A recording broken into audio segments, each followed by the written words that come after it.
let's Mhm. close out. What do you think is the message from that people who listen this far, if we had to get it down to the bullet points from your perspective, what is the lesson that people need to learn? And then what are the action items they can take in order to make the outcomes possible? I would say the lesson is that it starts in the mind first, Hmm.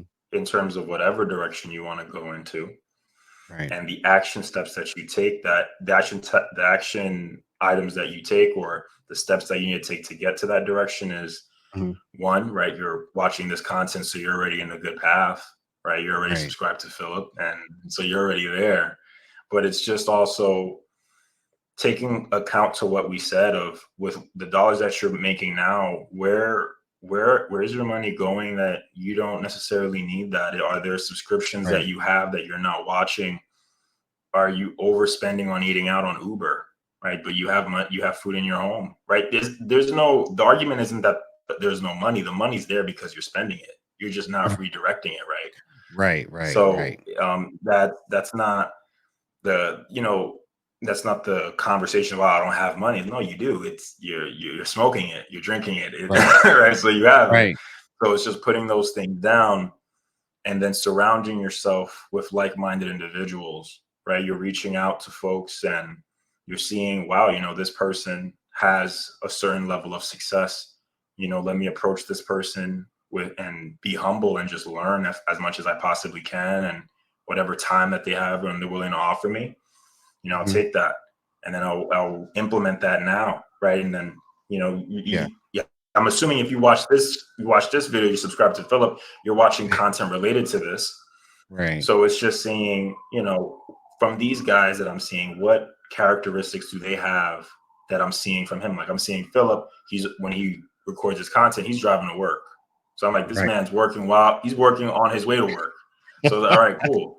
I'm noticing, I'm noticing that, right? So now Right. I'm like, or you'll talk about your kids, for example, and now how I'm working. I work now like I have kids. I don't have kids, but that's how I'm gonna work Right. now. I work like I have 3 kids. I'm gonna work Right. like I owe child support, right? I don't owe child support. I have no kids, but Right. I'm gonna Right. just start working like that, and that's just gonna kind of kick it up a notch. But it's really that mindset. Once you get Right. tired of where you're at, and you're looking around, and deep down, yeah, I could do more. That's when you'll Right. start to switch, and that's when the wheels will align, and you'll start making those decisions.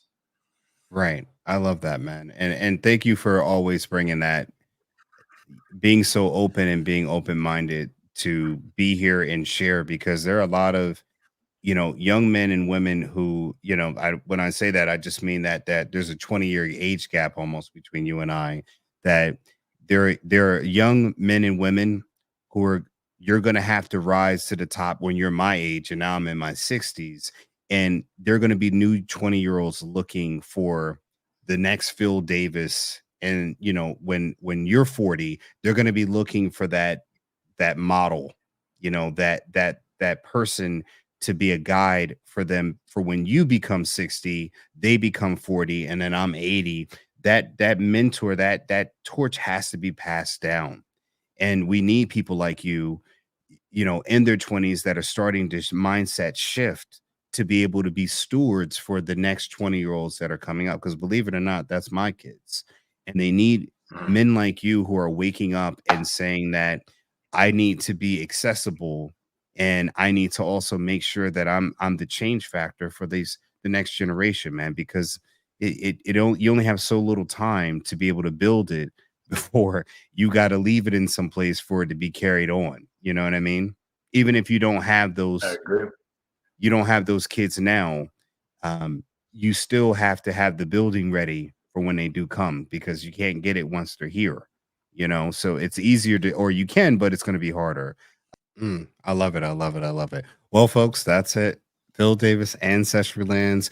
I'd like to thank my guest, Joshua Baez, for showing up at, what is it, JB Media, right? And we'll put all the Mhm. links in the description section below where you can go and subscribe to his channel, right? You got a YouTube popping now, right? Yep. The All right, content good. is We're gonna rolling get out in over it. there. I'm gonna put that in Yeah. the description section below. We got it this time, Yeah. folks. So We got it. But folks, listen, remember, Ancestry Lands, go to Josh's channel. The links in the description section below, folks. Thanks for watching. Remember, own property, you'll be owned as property. Phil Davis, Ancestry Lands, and I'm out. Peace. Have you ever wondered how some individuals amass wealth through vacant land investments? Here's your answer. We introduce the perfect solution: Getting Dollars from Dirt, a beginner's guide to vacant land investments, written by author Philip Davis Jr. and also owner of Ancestry Lands. Uncover tried and true strategies and expert advice to navigate vacant land investments, even as a novice. This book simplifies the process, offering practical steps toward financial independence. Learn to spot lucrative opportunities and boost your returns. Getting Dollars from Dirt equips you with the confidence and knowledge for wise investment decisions. Seize this incredible opportunity. Get your copy now and embark on your journey to wealth. Click the link below to order. Start building your fortune today.